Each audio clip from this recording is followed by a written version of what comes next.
I'm Olly Hall-Green, and I'm the founder and host of Shapes of Resilience. In this podcast, we explore the raw, unfiltered stories of those who refused to give up, turning adversity into strength, setbacks into lessons, and pain into purpose. Through these inspiring stories, we can learn and find resilience in our own lives every single day, because true growth isn't found in comfort. This podcast discusses sensitive topics including trauma, suicide, loss, mental health, and illnesses. Some conversations may be distressing, so please take care whilst listening. And good morning, Mr. AJ Roberts. Thank you for joining me. Morning, brother. Absolute pleasure. Yeah, nice. It's been 8 months since we first connected at the Wellness Way Festival, and I've followed your work quite closely ever since. So I'm honoured to be joined by you this morning. I value anyone that gives me the time of day when I haven't got the biggest platform in the world. Is much appreciated. No, you're welcome, mate. And as I was saying before, like we all have to start somewhere, especially with podcasts and stuff. And it's not about the equipment, the fancy mics, the lights, and everything else like that. It's always about the message, and it resonating with maximum amount of people. And I was exactly the same as you. I started my podcast just before COVID, and then obviously when that all started, obviously I then started turning my attention with the podcast to things around that. The data, interviewing scientists, doctors from all around the world. I was interviewing people like in Australia, New Zealand, Canada, America, so they could literally show what was actually happening in their countries. So it's all always about the message and the resonance it has with people, mate. So 100%. Yeah, it's I fully support people like yourself as much as I can. Who are starting their podcasting journey and that, because we are the media now, as I've been saying for a while. Well, yeah, and we're doing it from a place of real intention. I think people are really quick to look over how much work actually goes into these things on the side of a full-time job, family, but you still find that extra energy from just wanting to share these messages that you feel so important to be shared. Yeah, so I'm joined today by Mr. AJ Roberts.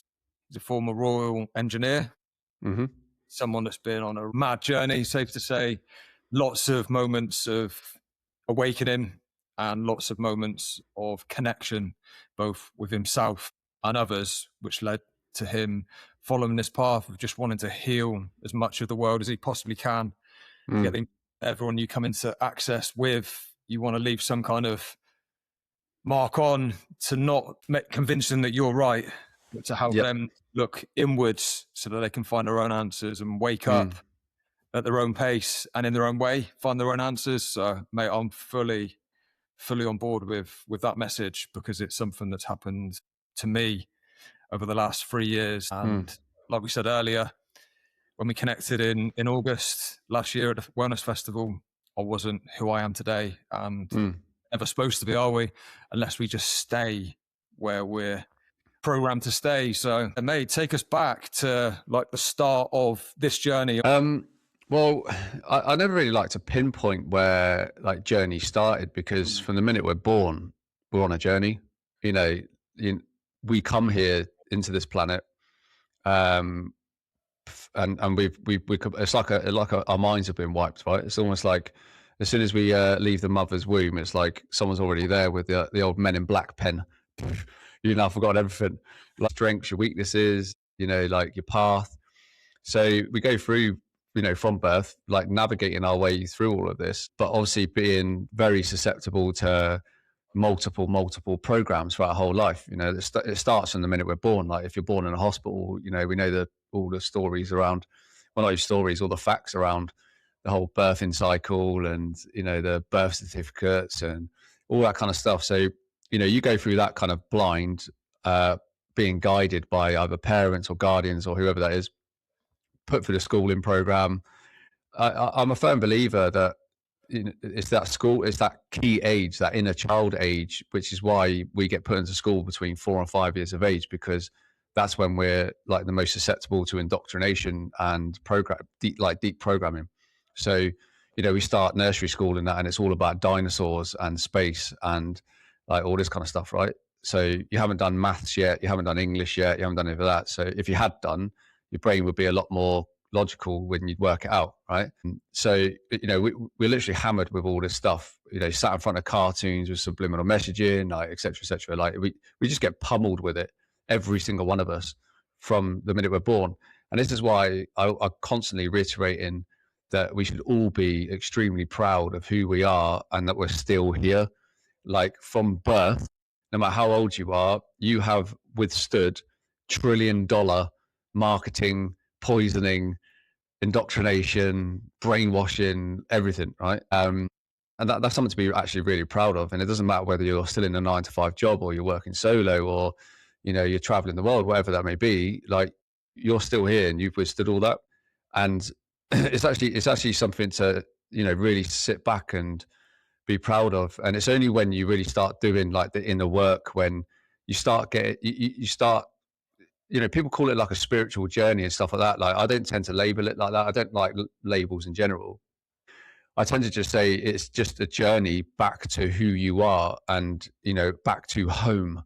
And, we since kids, we've always been given the message of home is where the heart is. And I'm just about to actually do a video on it later about our hearts and how powerful the heart actually is, and that it creates our reality that we actually see in front of us on a daily basis, right? And even the word home is, if you turn that into me, so it's actually about you, right?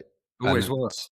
Home is where the heart is. So when you sit in the heart, right, and you do everything from the inside outwards, the outside world is always a projection of your inside world.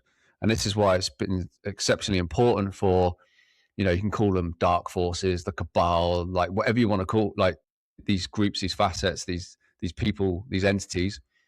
It's about keeping your heart closed and stopping you going inwards. Hence why, especially amongst the male population, meditation has always been labeled or deemed as woo-woo. You know what I mean? It's just like, if you actually look at it, the reality, well, there's multiple different ways to meditate, right? But like, let's just talk about the standard way. You just sat there in a quiet space and you close your eyes. Like, what's woo-woo about that? You do it every night anyway when you go to sleep, and so it just goes to show you how the depths of all of these things that stops you from going inwards. So then you create the life that you want, the life that you're supposed to be on, the journeys you're supposed to be on, with the people you're supposed to be with, doing what you're here to do in the first place. Because none of us are here to work 9 to 5, paying taxes on absolutely everything, paying ridiculous money for probably 50% fake food in the supermarkets, all your utility bills, etc., etc. We're not here for that. None of us are.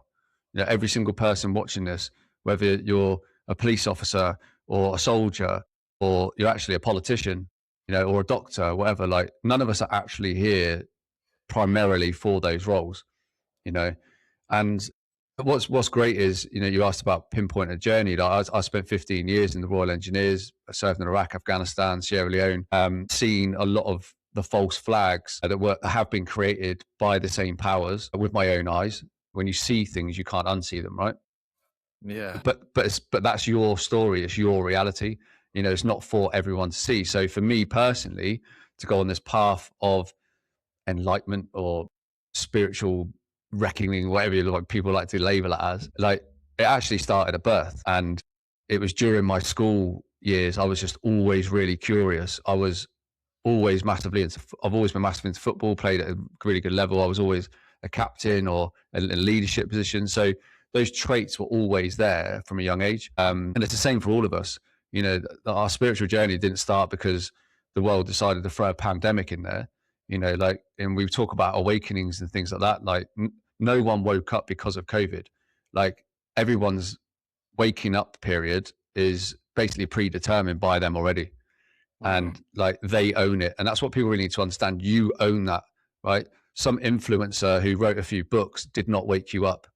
My podcast in 2020, 2021 onwards did not wake you up. Like, and this is what people need to realize, is that, like, we create absolutely everything in our reality, the good, the bad, the ups and downs, the highs and lows. We create it all. And that means people coming into your reality at the right time to give you the codes, the keys, the messages that you need, as to those little jigsaw pieces to build that jigsaw puzzle that is yours. You know, your jigsaw puzzle is different to mine. Inevitably, it all comes back to the same thing. It's a journey on this planet in this hardest game. You know what I mean? Because it isn't easy. No. You know, it is very difficult. And that's why, you know, a lot of spiritual influencers and people who label themselves as high priestesses and all this kind of stuff, they always talk about planet Earth being the hardest school in the universe to survive on, right? And I'm sure that resonates with everyone listening, because we've all been through the mill, especially the last year, you know, like as part of this latter stage of like spiritual journey, you know what I mean? We've peeled back all the layers. You said yourself, we met in August, and I saw it in your eyes, mate. You weren't in a great place, but like the shift that's happened since then till now has been phenomenal. So you've got to peel back the layers, haven't you?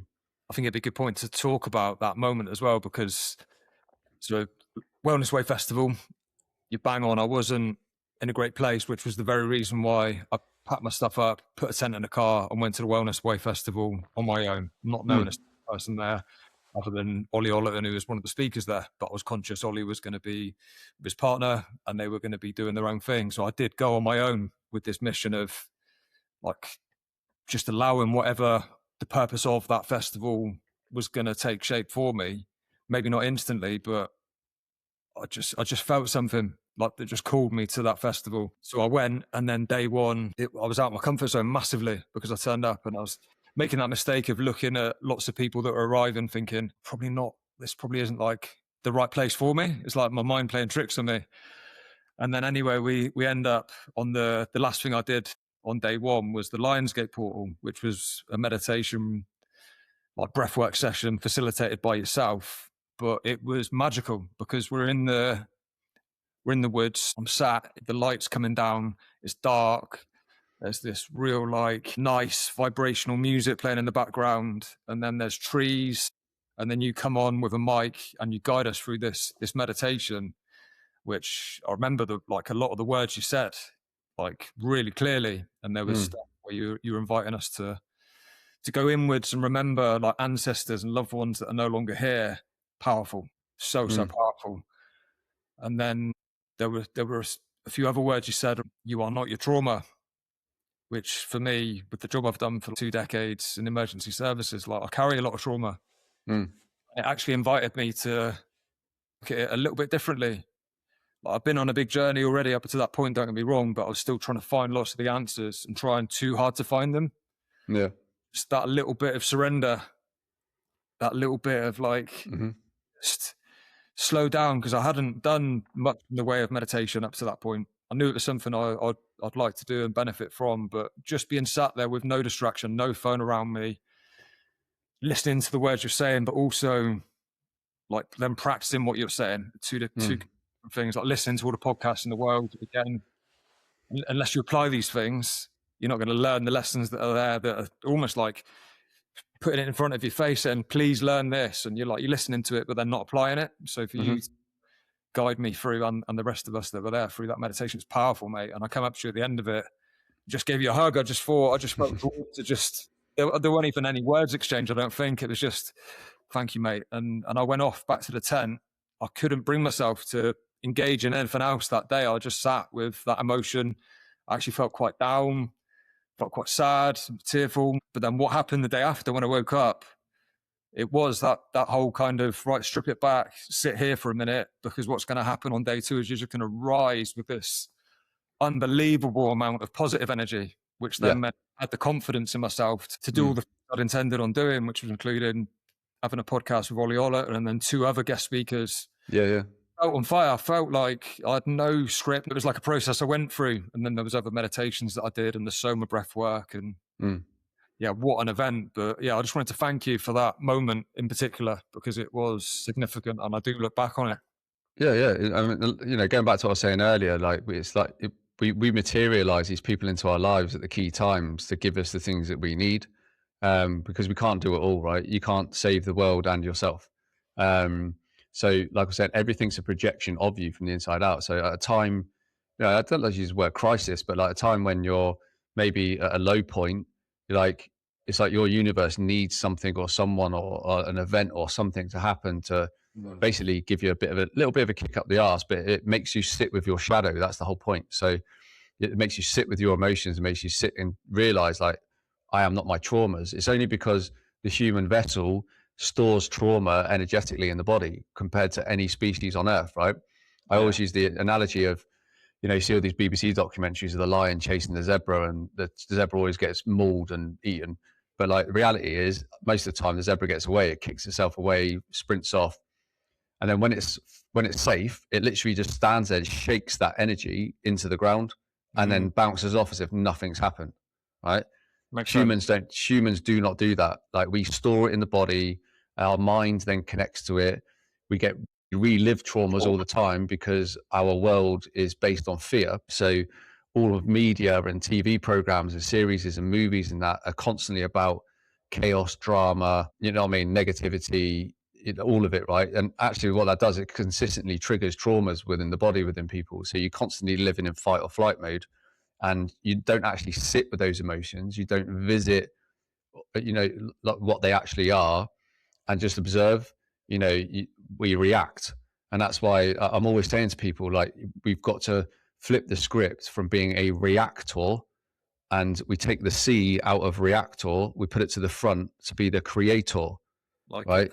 Because we literally create everything ourselves. So heaven and hell are just constructs of the mind, right? That's been created by religion to keep people controlled, right? But it's just constructs of the mind, but you create your heaven and you create your hell.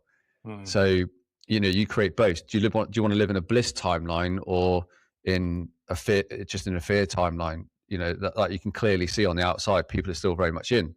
So to be able to, deliver a breathwork session to that magnitude of people was absolutely phenomenal for myself. I actually had a bit of a teary moment towards the end because it was a big deal for me, from my own journey. Every now and again, just look it up and all these eyes, like like a scatter of people, but all just fixated either on you or with their eyes closed. And either way, everyone was in that moment. Yeah, well, what was great towards the end, when everyone was deep in it, I was literally looking and I was like, it's like that scene of Avatar where everyone sat under the giant tree as one unity consciousness, like moving together. That's literally what I was observing, which is beautiful. But people need those little things in them to spark a purge often, because the purge is needed because it's stuck emotion, which is energy and motion in the body. So, probably about a third of the people there, I think there's about 450 people there on that grass patch, and probably about a third of the people were crying. But it wasn't to put attachment to, it was just energy that needed to be released from the body. And, I got that feedback afterwards from so many people, and thanks for that reason. And that's why breathwork's so powerful. It's just an ancient practice that us and our ancestors have done for aeons, right? And it's why it's the fastest growing health modality since 2019. And it's because, we're just utilizing our own gift that we've always had, which is the breath. Breath is the qualification to life. This is that simple. And when you connect with your breath, you soon realize everything is that simple. Life is actually that simple, beyond all the all of the constructs that are placed in front of us. The need to work, the need to have money, the need to have a mortgage, and the need for all these things, when we've actually been told it all our life. Well, not all our life, but we've, especially in the last 5 years, the whole Agenda 2030 thing, you'll own nothing and be happy. They're giving you the freaking clue. Like, you don't need to own anything and you can be happy. You could be super happy. You could be more happy. We don't need to own anything. You know what I mean? We're here on planet Earth having a human experience. Going back to what you were saying earlier, like when it comes to traumas and stuff like that, the whole point is for us to feel it in the body, to actually experience. And that's why people are so, why it's important to get people so hooked on digital devices and stuff like that, because they're living an experience that's being created by something or someone else. They're not creating it themselves. So you taking that step to go to the Wellness Wave Festival is you creating that reality, and then the universe gave back to you in kind. You purged what you needed to on the first night, and then next day woke up with loads of purpose, and then you're interviewing loads of amazing guests, like for your podcast. You created it. It was unbelievable, like the sequence from it and what I learned from the 3 days and the transition in myself over day 1, day 2, day 3. Like, I couldn't encourage anyone more to go and do those things, especially if you're in a place of like, what have I got to lose? Which is where I was. Because I was just just going around in these circles constantly. And my health, if I look over the last 2 years of like doing the exact opposite, right? Just carry on, just battle through, stop listening to the signs that are there, like the inflammation across my body, like pretty much 15 years of NHS visits and tablets for depression, tablets for irritable bowel syndrome, cameras up every hole. And it's just not solving anything. It was only when I took control of it myself and said, thank you very much, and just got rid of every prescription I was on with the work. And now I'm meds free and never been happier, never been healthier. You're in control. That is taking your power back, you know, because that's one thing that gets drummed into us from an early age, is constantly giving our power away. You know, we're brainwashed through kids' toy doctors and nurses kits, right? That have got little plastic pills and plastic syringes in them and all this kind of stuff, right? And if you have any ailment, you need to go to a doctor, or your parents need to give you Calpol and all this kind of stuff, right? It starts that young. And then you get taught about medicine in school, history of medicine and all this kind of stuff, right?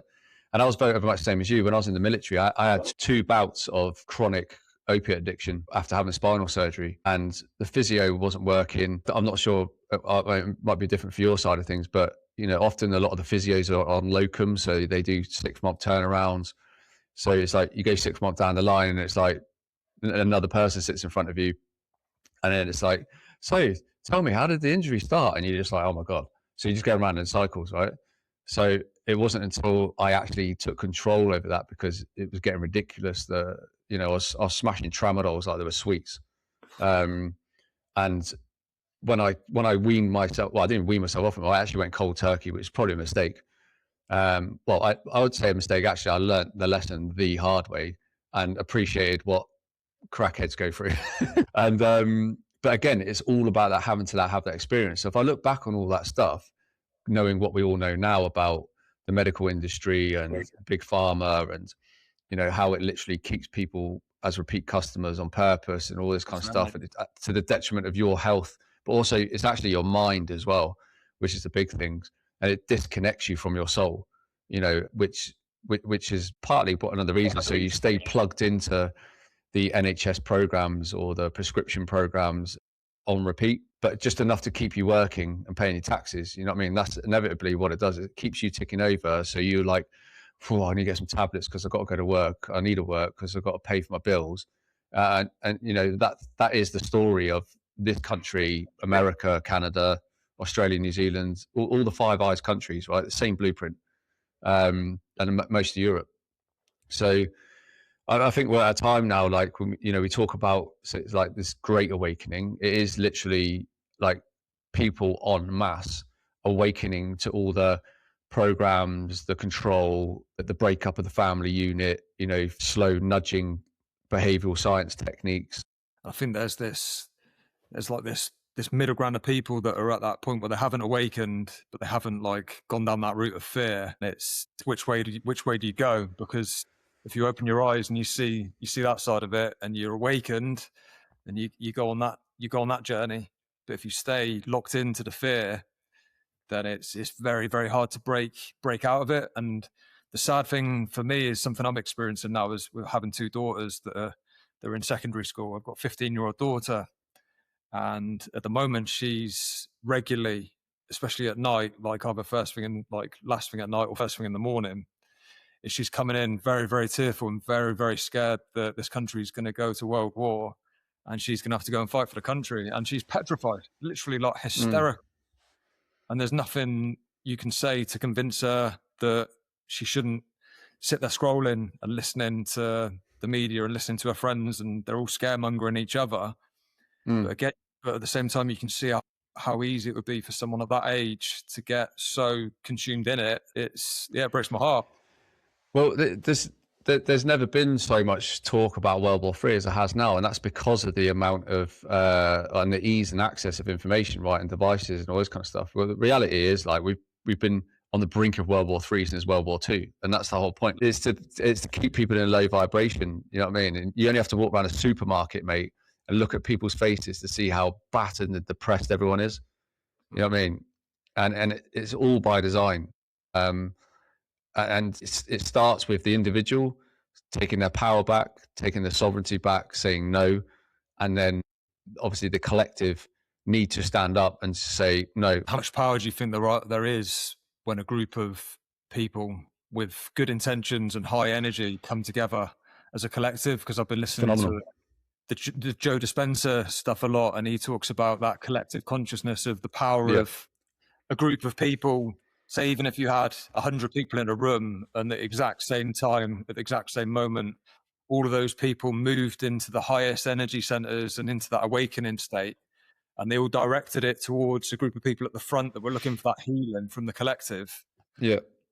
The power of that in comparison to a much larger group of people in a low energy, where's the power? It's got to be with that higher vibration. Well, yeah, of course, because you create it, right? So we have our own auric fields, our own electromagnetic fields, and when they're of high vibration, they expand just from you alone, quite some distance.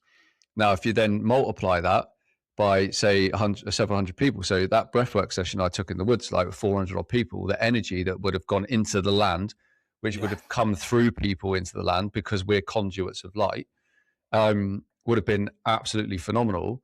And this is another reason why keeping people divided, keeping people, tucked away in their houses at night, in their new build homes, just watching Netflix, munching on crisps and chocolate and alcohol is so important, because it keeps everyone disconnected from themselves and the wider communities. So when the community come together and just sit and set an intention, and they focus their attention, their energy on that attention, that's when the magic happens, right? And that's why everything's created to keep us divided, keep us in a box, live in a box-to-box life and disconnected from the land. And so when people do that, when they come together, I mean, if you only have to look at like the portal meditations that I've done pretty much every month, that I get several hundred people on them online, all around the world. I do it on purpose because I know the power of quantum entanglement when we connect to people just through online meditation, the actual sheer magnitude it has.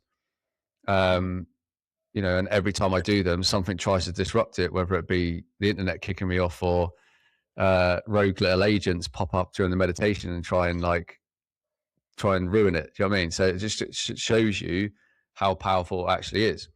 It's not about collectively. It's not about collectively coming on the streets all the time with signs and like protesting and stuff like that, because inevitably all you're doing is, and I've been talking about this recently, if you're going to a protest on a Saturday in London to Downing Street where there's no one present, and you're just marching around on their grid, literally with their permission, you're screaming and shouting things to, background characters who are just programmed to be there, consuming and buying and materialization and stuff like that. They aren't listening to what you're saying. They just see a rally of people going, and they just go, wow, bloody protesters, always protesting about something. You know what I mean? So it's all falling on deaf ears. It's about collectively coming together at the highest vibration. And that's what collapses a lot of the stuff. And that's why we're seeing the collapse across a lot of the systems now, because of the awakening of humanity, where they're connecting with each other, they're connecting to the lands more, which is, one of the most important things. And that is why we're seeing like all the systems collectively start crashing now, but also just the full declass of like truths about everything's just all coming to the surface like all at once. You got that police commissioner that's like sat in the dock about the whole Aston Villa thing. At the same time, you've got mass arrests happening from traffickers and everything else like that in America. The truth about people in Congress, and the truth about Democrats, and the truth about mass election fraud, which is not just pertinent to the United States. It's like here in the UK, like the last election massively rigged, the London mayor election massively rigged. Like it's all coming out. So, and it's because of the people coming together that's collectively manifesting that, if that makes sense. Yeah, and I saw the power of it, and it opened my eyes to, just from going to that festival and meeting people like yourself, meeting people like Philly and others, lots and lots of other people that were both speaking at that event, but also people that I met that had gone for the same reason as myself.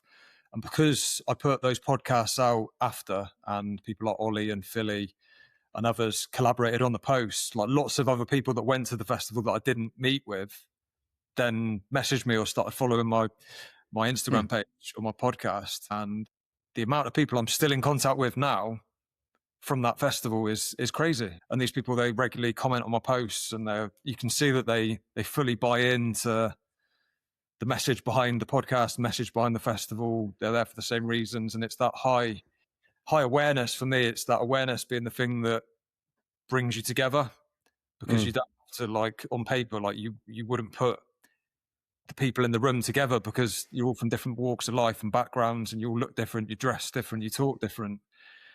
But I feel so connected to people that have that same level of awareness and are on the same trajectory and same path. Yeah, and that's the thing, is you naturally resonate with certain people. You know, your vibrations kind of match and things like that, and you just feel that resonance straight away, like you've known people forever. Do you know what I mean? Yeah. And that's what this inevitably is all 100%. about. You know, all it is it's your heart to heart coherence Yeah. between you and other soul family members who you've known for many times. It's like it's just the coming back together. It's not just the coming back to yourself and that home of where the heart is. Yeah. It's also That's going to be the title for this episode as well. Home is where the heart is. I decided yeah, earlier. exactly. Yeah. So another thing that happened, which summarizes that festival for me, was I had a lady commented on one of my posts. Didn't meet her, didn't speak to her. And she said, I saw you sit down on a post at the back of the festival and listen to one of the talks. She'd left her bag there and said, oh, sorry, I just need to get my bag. And she said that she looked at the way I acknowledged her, and that she could see into my soul, and she could see I had like this beautiful soul. And I was like, bloody hell, what a nice message to receive from a complete stranger that had just seen my energy I was in. And it kind of impacted her, but she didn't even know who I was at that time. It was only when she saw my podcast come out and commented on the post. But it's something about the way those events just encourage you to sit in that space. And there was lots of times where I didn't speak to people, and I just kind of moved about on my own and sat listening to a talk, or just sat on my own. There is a reason for that, and I was consciously aware that it was to not force anything, because I was conscious with the podcast and things. I find myself getting sucked into like desperation energy, where you think, if I just manipulate this, and if I befriend that person, or if I do this and act in that way, and it, like, nothing good happens when I get into that energy. Not at all. It's only when I sit into that uncomfortable area of silence and stillness and just being present, whatever that looks like, even if it's just complete boredom, then the more you do of that. I talk about this quite a lot, you know, about the importance of being present. And, you know, like, I mean, I can talk for Britain, mate, like, you know, a party night, like, Colin's always, at my behalf's always joking, saying, like, all you can hear is my gob all the time. But, you know, that's just the extrovert in me. But, like, I know when I take myself, like, we have gatherings here at our house quite a lot, like community parties and that. People have, you know, joined our community or come to our retreats over the years. And they're our soul fam. Like, we're literally so connected, you know, what I was talking about earlier. And, like, I'll just take myself away and I'll just go and meditate in my room, because I know I need to suddenly just be present with my thoughts. And, like, you know, I get the spiritual downloads like it's like a rolling movie, because I'm making myself present. And that's the key thing, is like it's not about presence, like materials. It's about gift. It is about being present. You know, it's about because that is the gift, right? It is a present to you of being able to sit with your own feelings, emotions, and be the observer in your own story. And, you know, that's where the information comes through. That's where your inner guidance comes through, because you've already pre-sent it from your future self, your higher self. Yeah. So Like all the synchronicities, all the triple numbers, you talk about someone, the next thing they text you, like all this kind of stuff. That's a Your little your higher self has already pre-sensed that information as a present. I interpret that as whatever it is that you're doing or thinking or exploring, those synchronicities to me are, carry on with that, because that's, well, you're on path, like a little message to show you to don't like back out, because just push through, because that is the right path. Do it. Little message to show you. Yeah, exactly that. And it's when you don't have that awareness, you don't see the signs, because you're so distracted, whether it's through work, media, whatever, like fear-based narratives that you're putting your energy into, and you mentioned Dr. Joe Dispenza, who's one of the best people who said this. It's like where you put your attention is where you put your energy, and you got to break that word down. Attention is your attent, and the ion is your energy. Ion is energy, right? So where you put your energy goes, energy flows, right? So if you put your energy into your journey, the right path, you will be in flow, and then that's when abundance flows. That's when, all the good stuff flows. You're surrounded by loving relationships. You know what I mean? You don't succumb to fear, because, fear is just a blocker that's just basically there to throw you off. We do need to experience fear though, because we have to experience duality. Like, it's because you wouldn't know something's really good unless you knew what was bad. Yeah.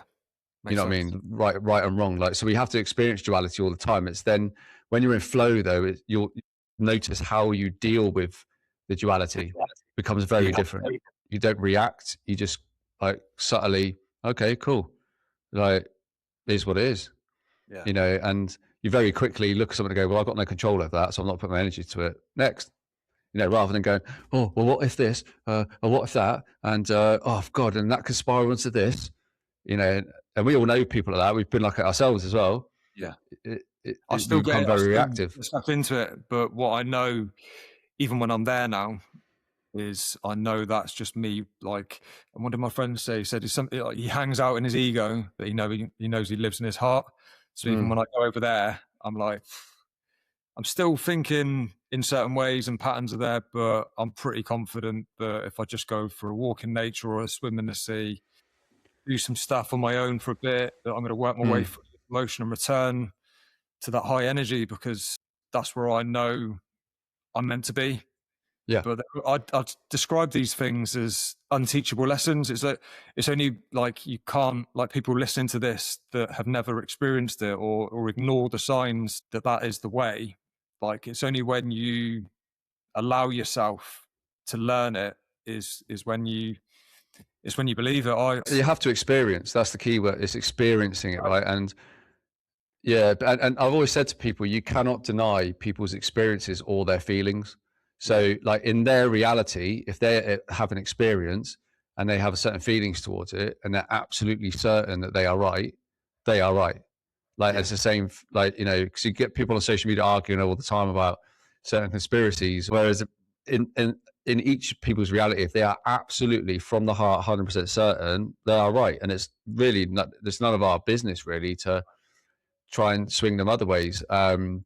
That's taking your power back though. That's you having your power and your sovereignty, because you're in control of your thoughts and feelings. But to acknowledge all this, to understand any of it, we have to experience. And that's what we're here for, to experience and to feel it in the body. And when you really start feeling this stuff in the body, like you could be walking down the road or you're in your car and you have a thought about something that's actually a plan for the future, or, oh, actually, I might need to do this. And suddenly you get a shiver down your body, like, whoa, like that. Like, that's you feeling it in the body, a subtle little nudge that you're on your path. Yeah. I've heard it. I was looking forward to this conversation. Yeah. Because I know you've got lots of stuff within you, lessons you've learned that I feel that I could benefit from. And one of the main reasons for this podcast is to bring people on that I feel I can learn from at certain points. Know that to be the case, because I've interviewed maybe 45 to 50 people over the last 12 months. I'm so much more rounded as a person, because in those conversations, you've got no choice really as a podcast host, but to be completely present and interested and open to what you said. Yeah. nuggets from each person and apply that, add that to my experience, I'm like a completely different, transformed person, I believe, from the conversations I've had on my podcast, because I've had some incredible people on with bags and bags of wisdom, yourself included. And as much as it's for the listener, well, it's also for me. Oh, 100%. And this is the thing, mate. Like, so at the end of the day, this is your story as well, right? This is like, you've created this. You created the podcast so you could bring the lessons into your life that you need whilst sharing the wisdom with other people, which is what it's all about. Hence why, like, I shared my podcast, and I still post multiple times across social media, so because I'm just sharing wisdom, right? But that, like, a lot of it has come from within, especially in the last year when we're talking about like ancient histories and, you know, the things I'm very, very hot on, like, you know, the actual origin, the original Vikings, and not what we've been shown on TV, you know, stuff to do with like the energetic ley lines, cathedrals, all this kind of stuff, right? That's kind of like been my bag for a while.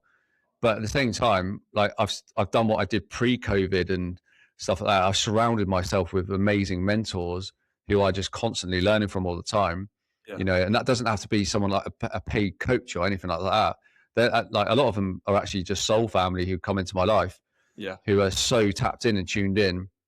You know, most of them haven't even had a big social presence. They just met me at the right time and have taught me the most phenomenal lessons. I've got a really good friend, Matt Bell. I always like to give him a shout out. He's just a little guy in his 50s who, I think he only owns like 2 outfits. He's like a proper character in a game. You know, like pops like on Zelda, just pops up and gives you a message.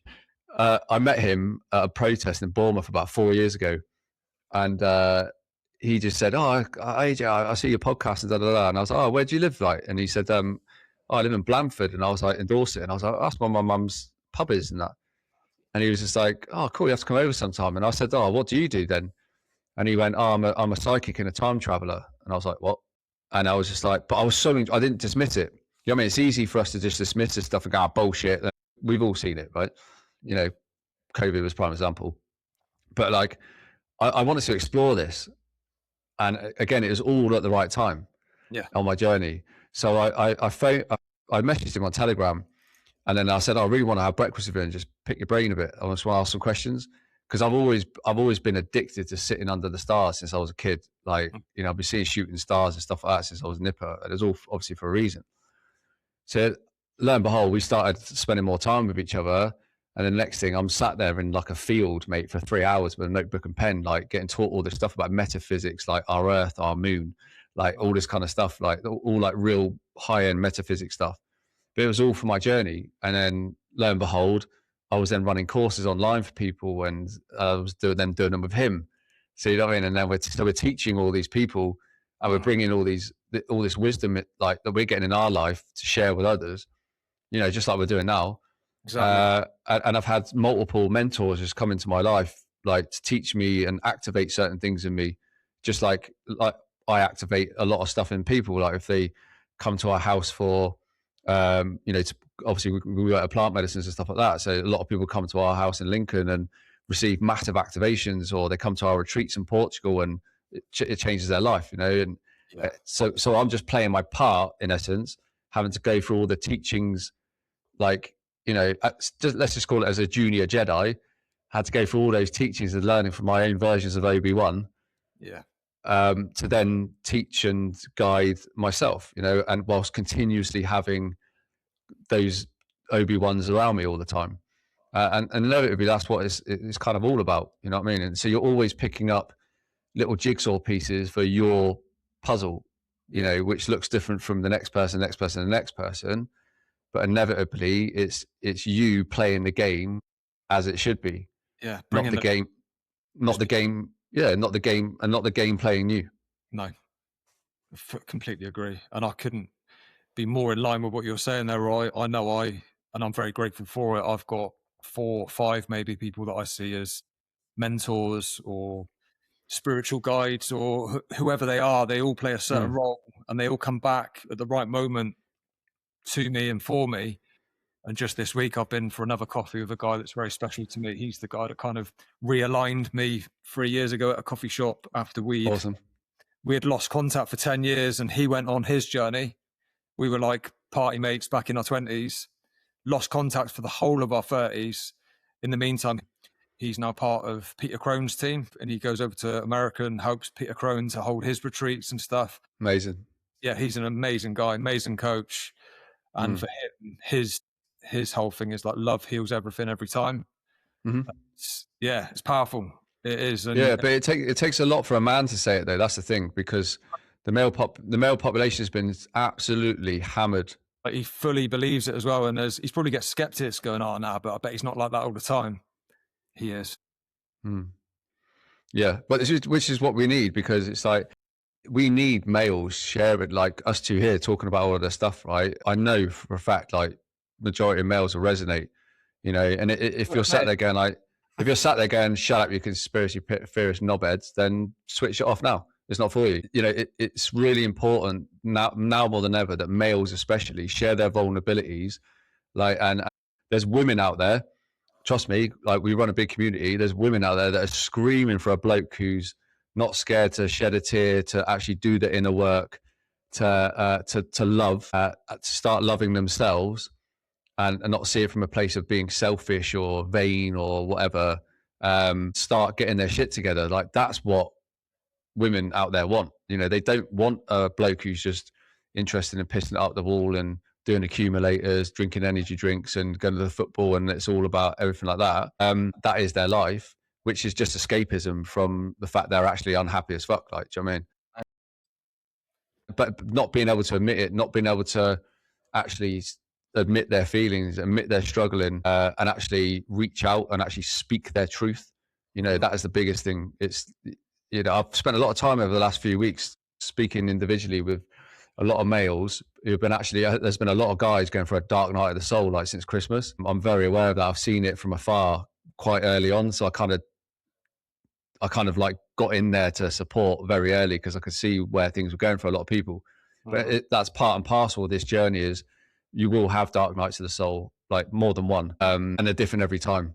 But it's like you come out at the end like so purposeful, so more aligned, and on your actual genuine path, you know, because it makes you see past the ego patterns that control a lot of our life, right? It makes you see past the fact that you are not your traumas. Your life isn't governed by the 3D illusions of money, work, sport, alcohol, like, you know, shit food, pseudoscience, fake histories and everything else, right? Like, you are not any of that. You know what I mean? It's and that's what the Dark Night of the Soul does. It strips back all those programs, basically, that we have installed into us from birth. So, you know, from a male perspective, when you can identify that in yourself and actually go, do you know what?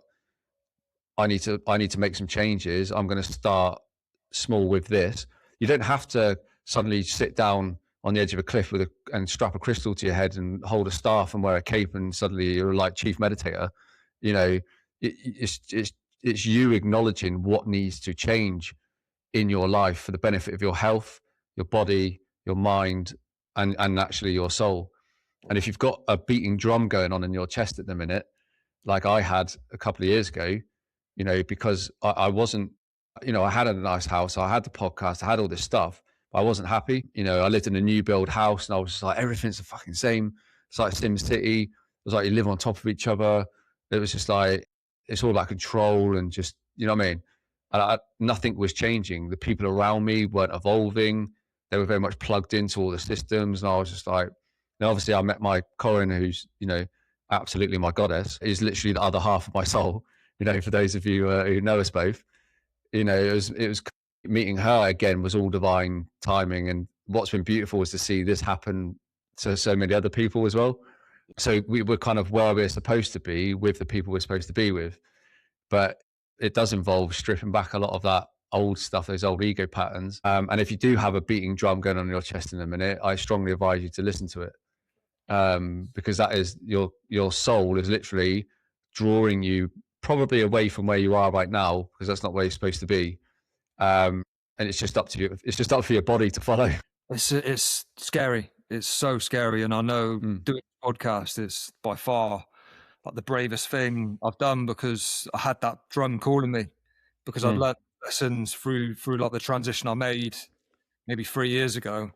And I had this desire. It's like, other people need to know this stuff, like other people that, like you said, live that life in such a narrow-minded way, or through no fault of their own, but it's seeing there is another way and an alternative, and almost going against the ego. Like, Yeah. that's the way I treat it now. Is whenever I have those strong desires coming from the ego-based feelings, is I ensure that I don't let it win. And it's, for me as a man, like you said, speaking in this way, knowing that people are going to watch it, for me, it's easy to overcome that by knowing the impacts you can have on those men that are out there that are in their darkest hour and maybe like suicidal. And do you know what I mean? Because I know that I can help someone to just get to the point where they think, actually, it's like I feel so bad that I'm thinking about taking my life. This alternative way of thinking I've never thought about. Well, let me just try that first. I was having this conversation the other day because actually one of my brothers tried to take his own life at Christmas. You know, like I had all the right conversations around it. He had like all his closest friends literally flock to him like the speed of 1,000 gazelles. You know what I mean? Which I said to him, you got to take a lot from that. That you got good friends, people who love you, that literally dropped everything to get to where you are. But in 2017, my best mate took his own life in the army. Like he hung himself in the sergeant's mess, heavily intoxicated with alcohol. And it was the same detail with my brother. New Year's Day, he was just in a bad place, and he's literally like, I know he looks in on my life that I've created, where I've gone from not being happy and I've taken the steps necessary. It did upset people's hearts were broken, but I'm in a much better place with all those people now. Do you know what I mean? And everyone's kind of living their life how they need to be living it, and it's also taught them a lot of massive lessons as well in their lives, which they've actually acknowledged. He's just not made those steps. Do you know what I mean? And there's so many more people like that. So they mask it with alcohol and just keep drinking. It just brings up loads more trauma because, you know, Olly's one of the best people, you know, he talks about this because obviously his journey from being sober to the amount of people men especially he's helped, you know, come away from alcohol. Because for me, huge impact. Yeah, you know, us men, we mask our shit because we don't hide. We try to hide our feelings through substances, like, and that is the truth, right? And sometimes the truth hurts, but it's not a case of like suddenly you got to give all this stuff up. You just got to acknowledge it that you're masking your shit. So it's speaking your truth and dealing with that shit, and it's like it is a massive release from the body when you do. It's a massive release from the mind when you do, because we store, like I said before, we store it all in the body, right? What's the first thing? What would you say if there's someone out there that's like, I'm interested in what these two blokes are saying, however, I've got no idea how to make that first step into finding what they've got or what they found? Like, how do I find that myself? Just surround yourself with people who actually resonate, not bring you down, or, you know, want to keep you in their little circles, like plugged into all the bullshit and stuff like that. And, you know, the whole boys don't cry and go to local field and a yoga class with people you've never met before. Go to your yoga class or a meditation like that. Do you know what I mean? It's like that. Yeah, I mean, they're good practices. They are good practices to get involved in because they do help, you know, the body, the mind, the soul, and help to keep you present and keep you relaxed. But you know, at an individual level, somebody who's in a bad space right now, who's totally confused, you know, there's millions of guys out there who are in relationships who feel like they're just running on the hamster wheel, right? They're just going to work on the tools every day to get a wage, to pay the ridiculous energy bills, the council tax, and crap food, you know, and then like don't even feel like a proper family because they can't actually, they're restricted. So, you know, and their other half is like being hit with the same shit, right? So it's that is not unconditional love. And what we actually seek as males and females in this life is actually experiencing unconditional love. But if you're in a relationship where it's all about the mortgage and not upsetting the kids and not this kind of stuff, like that's conditional love because it comes with conditions. Like you and your partner might say I love you and, you know, have a quick shag once a month, right? But like it's not unconditional love. Like that is the truth. Like, and that's what I guess I'd seeked all my life as a male who wasn't hugged by his mum. You know, my mum and dad split when I was like 9. I'm the oldest of 4 boys, you know, and my mum remarried into a military life. So I've like lived abroad away from my dad. So the other father figure, my stepdad was in Bosnia, Kosovo, you know, just surrounded by alcohol and cigarettes all the time. You know what I mean? So like I've always seeked as an individual unconditional love, and when that came into my life through Corin, like it was literally like my soul had, you know, connected to something far greater than myself, and that was when it was a cataclysmic event, you know, of massive magnitude that then started I guess the breakdown of my 20-year marriage, and me leaving my children, who, you know, my son's 20 like in a few weeks, and my daughter's 17. It's, you know, they're not very young and didn't understand. But I just absolutely knew it's something I had to do. And since that, I mean, us being together, we very much are a we. You know, our business, you know, that's growing into training other people to be facilitators. With people come to us for lots of healing. We get lots of guys coming to us, especially ex-servicemen and people in the emergency services, because of what they've experienced. You know, we're getting a lot of guys coming to our retreats in Portugal, you know, to our plant medicine retreats, and totally transforming their lives, and are all staple parts of our community now. You know, so in essence, we've kind of built our own army off the back of me doing that inner work. You know, both of us doing the work. You know, that, you know, always takes two. Very But purposeful life, and it's exactly what you yeah, feel you can add value to others doing something you enjoy and you believe in it. That's because it. I experienced it, and that again, it comes down to that word again, experiencing. So, you know, if you're experiencing lots of trauma, loads of emotions coming up, you might, you know, maybe feel suicidal. It's not actually about exiting the game. Like, It's about leveling up. It's about going to that next level. You're just stuck on the level you're in, and this game doesn't resonate with you anymore. So you just want to exit the game. yeah, something else I believe as well is actually you should, in some ways, feel grateful that you're starting to feel worse, because in some ways, the worse you feel and the more severe those emotions become, like the closer you get into that portal. Like what Yep. Olly in the podcast with Olly Hall-Green, and it was your lowest ebb is your portal to your greatest self. Like without realizing it, like when you get to rock He's bottom, great, isn't he? it's brilliant. What a line! Like that door's there. Like the stronger the emotion becomes, the closer you get into the door. Well, I'll use Ollie as an example, right? Because he's a great example. I was talking earlier about people come into your life always at the right times and give you the things you need. Every time I'm with Ollie, he says something to me which absolutely is part of what I need to do in the future. Every time. That for me is like the line of last year for me, because it was like, Yeah.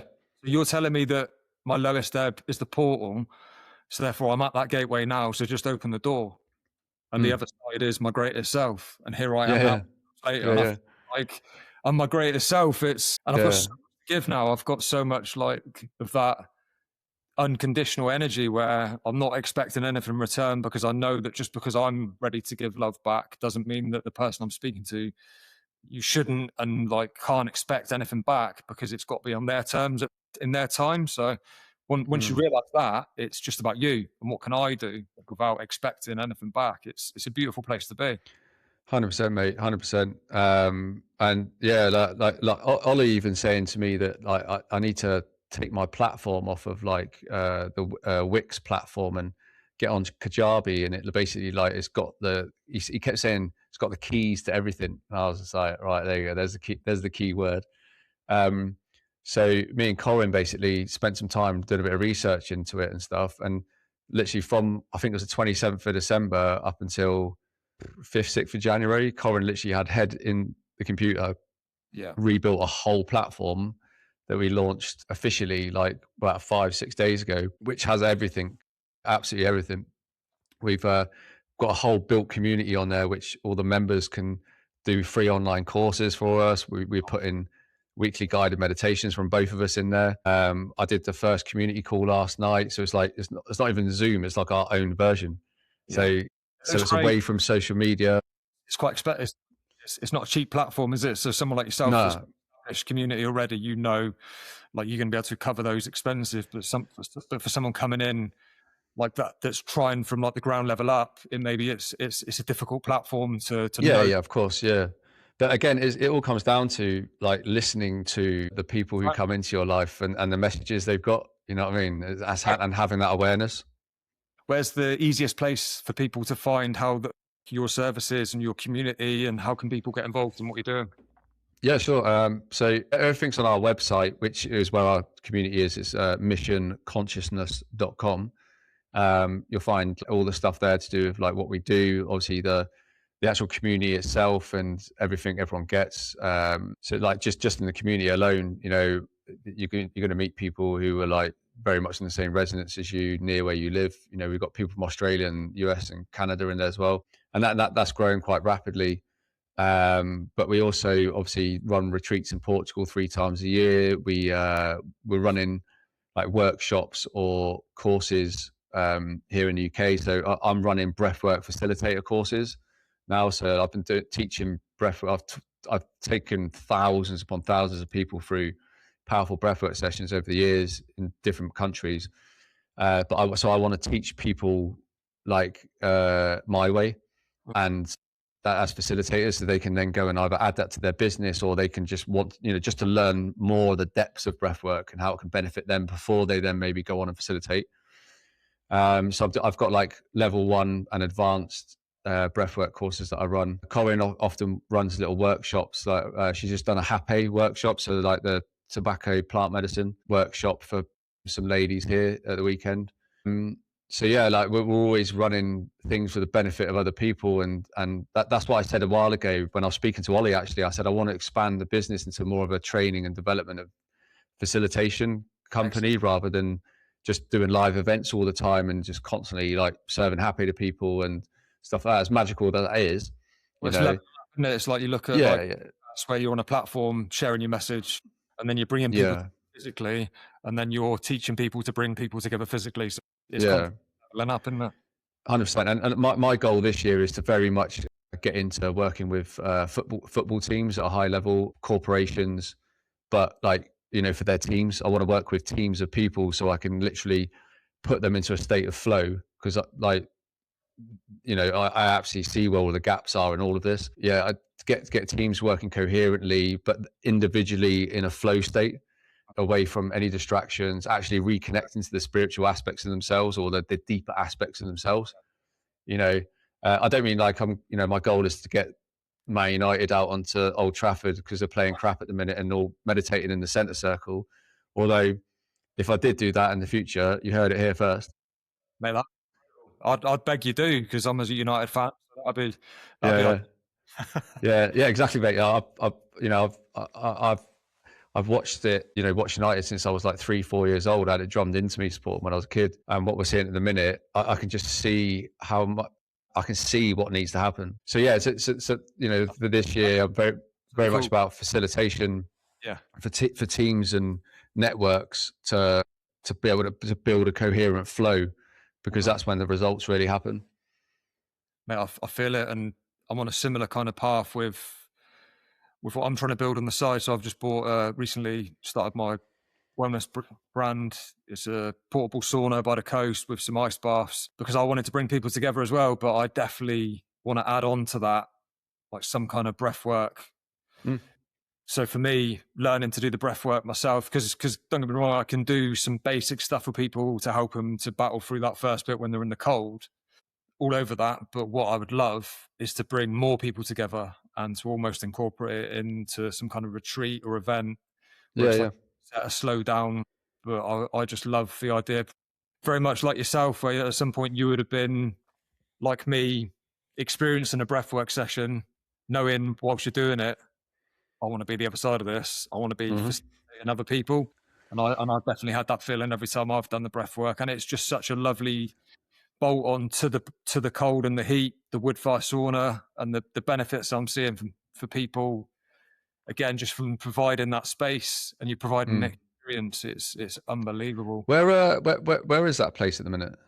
So it's currently based down by the beach in my hometown in Brixham in South Devon, but it's portable, and I've had an invite from Philly to bring it to the next wellness festival. So brilliant.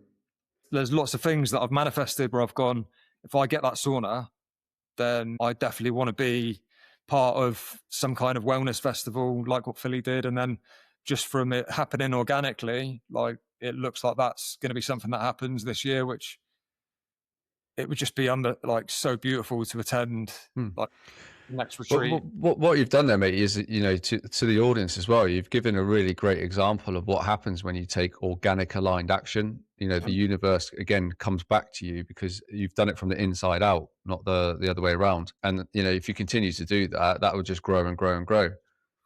It is growth, but the other alignment, like you said there, is I've already had that idea around using it to bring sports teams together, to help them to reconnect as a team, to do the hard thing, go in the cold first, and then me to help them to do a bit of grounding on this grass area that's there, barefoot, getting into that warrior stance, looking out at the ocean, close your eyes. And I know I've got the confidence to lead them through those sessions and just to get them look inwards. And what do you want to do as a team? And look, there's trawlers coming past. You're part of Brixham. Look at the heritage. You've got the trawlers going out, the men of this town that are going out there risking lives like my dad did as a fisherman. And it's powerful stuff. Yeah, absolutely, mate. Again, it's just helping people realign with their true self, you know. And we're going into the year of the fire horse and that, from mid-Feb. What is that? That it's all about. We've just experienced the year of the snake, which is actually about shedding. So, that's going back to like the last year people have had, especially Christmas, around Christmas. No doubt people are having dark nights of the soul at Christmas, because not only is it a fake holiday, as we know, but I don't know if you noticed, like if you walk around any shops or supermarkets from like the 27th, everyone just looks so depressed. It was like it hit them, a train had hit them, right? Because they've like got over Christmas and spending ridiculous money on everything and materials and shit food and booze and everything else like that, right? On the few days off that they can have off, from that annual leave. And then all of a sudden it hits them just how much money they haven't got, because they've spent it all on stuff that isn't often that appreciated. It's because of the time of year it is. You know what I mean? It's just a gimmick. And then everyone's suddenly like, oh my God, like that. And that's why that's why I've seen what I've seen over the last few days. But like, it's all been needed is like people have had to shed those ego patterns and old attachments and old relationships, because the fire horse is very much about truth, purpose, and alignment, and materialization. As in, what I mean by that is you materialize everything to your reality. So like focus on that, and you can cut the timelines, you can cut the contracts that you've had on you throughout your whole life just in meditation, and focus on your highest timeline and visualize where you see yourself. It doesn't have to be like doing donuts around the M25 like with the police chasing you in your Audi R8. Crack on, like, let us know. I'll stick the news on. But like, it's about, what do you really want in this life? Like, why are you here? Like Clues will be there as well. The clues will be what lessons have you learned? What hardships have you been through? What's given you that little feeling inside? Like, lean into those things, because if you could combine all of that together and then add it to this little like pot of ingredients that you're going to use to drive you forward, make a difference to people. Like, that's not the start, is it? No. And again, it's just small baby steps, mate. It's no one is a polished product, right? No one is fully awake. As like, I see people commenting on sometimes on social media, oh, he's not fully awake. Look, no one's fully awake. If you were fully awake, it'd be the end of the game. Yeah, you wouldn't need to sleep every night. But you just like know absolutely everything. You'd be in like, you'd be in such a high state of consciousness that the gap between where you are and the actual 3D realm you live in will be too much for you to handle. Like, you wouldn't be able to want to be in it at all. You'd literally want to exit. I mean, you wouldn't want to play the game, would you? If there's nothing to play because you've reached the end. It's exactly. Another thing I just wanted to touch on, and it's really relevant. We've touched on little bits around it throughout, but when I listened to the podcast you did with James English, which was brilliant, by the way, I really, really admired that podcast.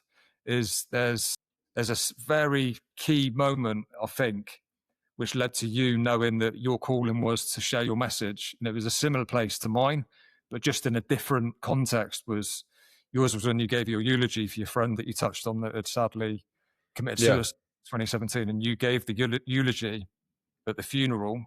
You'd written down a list of like a little bit of a script, and then you went off script because you just wanted to connect and share some stories about your friend. And you got, whilst doing it, was a very similar place to myself when I gave my mum away at her wedding 4 years ago. And I stood up and gave a speech to my family and cousins and aunties and uncles and all these people in the room. And I reflected back on my childhood and how grateful I was for certain parts of my life, and seeing their reaction to me speaking in that way to an audience was like the first feeling I'd had where I was like, bloody hell, I enjoyed that. Whatever that feeling was, I need more of that. Mm-hmm. That's like, is that somewhere where you really had those same feelings? 100%, yeah, because it was like you're public speaking at the end of the day, and regardless if it was a funeral or whatever, I was in a position where there was a very large number of people in front of me. The whole place was packed. They even had TVs, and like people were streaming from Canada and stuff like that. Because there was a lot of guys that were stationed over there that knew him well, and things like that. Like, and yeah, I took that. I wrote this speech, but then when I kind of, as the service went on, and then I got told, said, "Oh, you're going to do yours." I literally put it in front of me, but then I looked at his kids in front of me with their mothers. He had 2 kids with separate mothers. So like just those 4 people alone, I was just looking at them going, they actually need a bit of inspiration, not like me rattling off all this stuff. It needs to be kind of personal, but funny. Yeah. So I just did it straight from the heart. And I literally spun a few stories, like stupid shit that he did. Right. Like, that just had the whole place laughing. And I was like, that's what it needed. To remember that, the guy, our friend in a box behind us, what it actually was really about. And yeah, it was, Would you be willing to share one of them stories now? Well, I told a story about how like he was renowned for his drink, right? He didn't know when to stop. Like, he was an absolute nightmare, hand grenade. He just drank to a paralytic stage. Again, it's just always masking stuff. And when he did take his own life, he was in a bad way. He'd lost his driving license from drink driving. He got posted out, from where he was, which was near his kids, to further away from his kids. And he wasn't, he wasn't getting really anywhere with the mothers and stuff like that. He wasn't looking at promoting anytime soon because of his record in the military. So he was just kind of stuck in this like shitty admin job that he just hated. So he hated everything. And then one night he just got absolutely steaming, and took his own life, and he hung himself in the mess. But like at the funeral, I was telling about when I used to live in Bovington in Dorset when I was based there with him. And we'd had a few beers the night before. I went home to my married quarter, which was on camp. He lived in a single accommodation. And my ex-wife at the time was in the shower, and I just heard the back door open and close, and I was like, "Who's that?" And he just like came upstairs. He'd been on it all night, and he just come and got into my bed in my house, and he just was like, "All right, sausage." And I was this little one-liner, and he absolutely reeked of Jack Daniels. Like, and I was just like, "Dude, what are you doing in my bed?" Like, he was like, "I missed you." You know what I mean? But it was just, he still came to my house, even when he was paralytic, and got into my bed. Like, do you know what I mean? And so it was just such a small, subtle little story, but everyone was like, "Yeah, that's him." So it's like they were instantly reflecting on who he actually was, like the charm, the charisma, the this, that, and the other, beyond his problems. It's heavy, mate. It's beautiful though that the honor you must have felt to like stand up and share stories in that way and look into the eyes of his loved ones. There aren't many moments in life kind of match that kind of intensity. Yeah, I mean, I feel like I've been put through a lot of these experiences for a reason as well. Like we actually buried my good friend Jonah, who was stationed with us, and then he got posted to a regular regiment and went to Afghanistan with them. Yeah. And then he was killed out in Afghan, and his wife actually asked for his friends to bury him, which is not usually what happens. There's usually like a proper burial party that's been nominated for when guys are killed. So we had to like practice and do all this rehearsals and everything. And we buried him in Newport in his hometown in Wales. But like literally having to carry him off the plane, like you would have seen on TV many times during Afghan and Iraq, like troops being brought off down that ramp. So we had to do that, taking him off the plane at Bryce Norton, and then walking towards this tent where his wife Jo and his kids were sat. And I was a front right-hand man, so I just got a first full view of him, and I was just like, I had to keep looking at the sky. And then a couple of weeks later, obviously after he'd gone through Wootton Bassett and all that stuff, obviously his actual funeral, and then lowering him into the ground like proper uniformly, like supposed to be rigid, while his two girls are stood right, his kids and his wife are stood right in front of me, and I'm just like, trying to keep a straight face. It was a very hard ordeal. No, and I've carried 2 coffins in my number ones, but to do that as the front guy, and it's such a hard thing to balance. Like you've got different heights and bits like that. It's not easy. Yeah, if you got two big guys at the back, like all the weight comes to the front. I'll never forget of this is one thing. Please, like, don't let us mess this up for whatever reason. Whether you don't get the march right or you kind of, I don't know. It's a big responsibility. So I can remember those moments well. But for us when we did it, it wasn't for someone we're particularly close for. It was more for like upstanding members of the community. Yeah, absolutely, mate.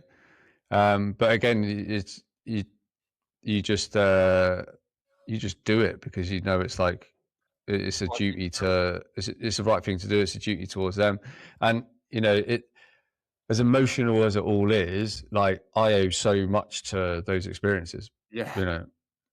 No, I can feel and that's the way I look at it all. Every single experience, the good, the bad, and the ugly, I actually give thanks to, and the people as well. Like I thank them for the lessons. Yeah, and just to round it off, I feel like sometimes you don't have to share your stories, your trauma, your experiences to know, because before we spoke, so if we would rewind an hour and 25 minutes, like without knowing the details, I already knew they would have been your experiences because of who you are and your energy. And I think once you go through a certain journey yourself, you can resonate and know that someone else has also been through some kind of journey. Yeah, and obvious.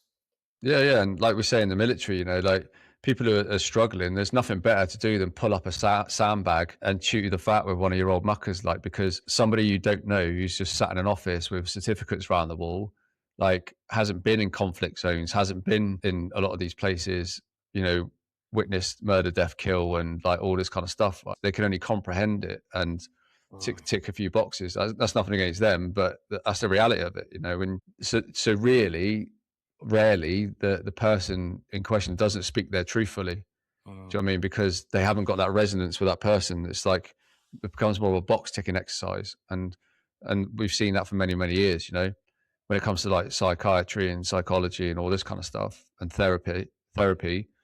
That's why so many people in the military, especially, and the police force, and that just struggle to benefit from. Have that emotion of, I wish those things didn't happen, without realizing that those were the exact things that were meant to happen, and you were the privileged and strong enough to deal with them. But now you've got this job of like making sense of it and bringing yourself back to yourself. Yeah. And if you can see everything from a soul, what majority of things from a soul level, like all of these souls come into your life all predetermined to give you what you need for your journey. Beautiful. Sometimes it's messy, but again, like, you need to have that lesson for something in the future. Makes perfect sense, and I fully agree. And I appreciate your time today. Oh, absolutely, man. It's been an absolute pleasure. Conversation. I feel like we could talk all day. Yeah, I've got to go out in a minute to meet someone else and chew their ear off. Hey, absolute hero. Yeah, thank you so much. Appreciate it, and I wish you all the best for the future. No, you're welcome, man. And like I was saying, if anybody is in that space and stuff like that, like feel free to reach out. We're always doing so much to help people, and there's loads of people in our community that people will resonate with, that are all doing great things as well, and they're all people of service. So yeah, slowly but surely building our own army.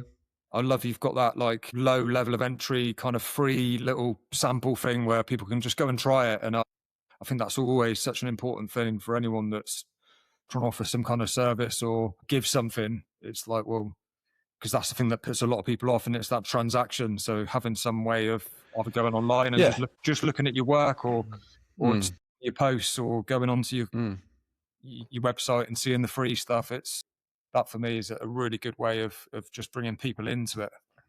Yeah, exactly, mate. And it's just, you just need to just see what suits you. You know what I mean? It's just that's what it's about. Like, what actually suits you, what resonates with you, what makes you sing, what like makes your heart skip a beat because it's like suddenly hit you. Like, you know, well, yeah, that's for me. You know, and that's different for everyone. So just listen to that intuition, pay attention to yourself and the feelings in the body, and you'll go a long way in this life, like on the path, on the trajectory that you're supposed to be. Home is where the heart is. Home is absolutely where the heart is. Legend. Thanks, brother. Much love, guy.